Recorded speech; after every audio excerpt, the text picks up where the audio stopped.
বুঝলি মামা, সে আমাকে ছাড়া খুশি আছে, তাহলে অভিযোগ কিসের? তার যদি এই খুশিটাই না দেখতে পারি, তাহলে ভালোবাসার কিসের? তাকে ভালোবাসলাম আমি কেমন করে যদি তার ভালো থাকাটাই না দেখতে পারি? হয় কি জানিস, আমাদের জীবনে যাকে ভালোবাসি এই মানুষটা যখন আমাদেরকে ছেড়ে চলে যায়, তখন আমরা পাগলামি করি, তাকে পাওয়ার জন্য বারংবার জোর করি, তার ভালোবাসা পাওয়ার জন্য বারংবার তাকে জোর করে বলে যে তুমি আমাকে ভালোবাসবে, তুমি শুধু আমার। আসলে এটা বোকামি ছাড়া কিচ্ছু না। বিশ্বাস কর, এই যে যাকে ভালোবাসি সে আমাকে ছাড়া ভালো আছে।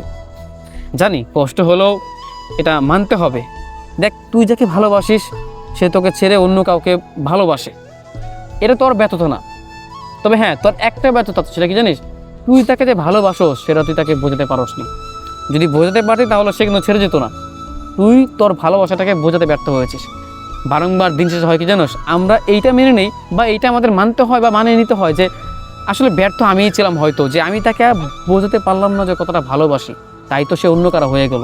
যদি বোঝাতে পারতাম এই ভালোবাসা, আমার এই অসীম ভালোবাসা তো তার জন্য ছিল, তাহলে তো সে অন্য কাউকে ভালোবাসতো না। আমি বোঝাতে পারিনি বিদায় সে অন্য কাউকে ভালোবেসেছে। কিন্তু হয় কি জানিস, ভালোবাসার অপর নাম কিন্তু ভালো রাখা। এই যে তুই তাকে জোর করে কাছে পেতে চাচ্ছিস, জোর করে কখনোই ধরে রাখা যায় না, মানুষকে আটকানো যায় না। বনের পশু পাখিকে জোর করে তুই খাঁচায় বন্দি রাখতে পারবি, পোষ মানাতে পারবি, কিন্তু মানুষকে পারবি না।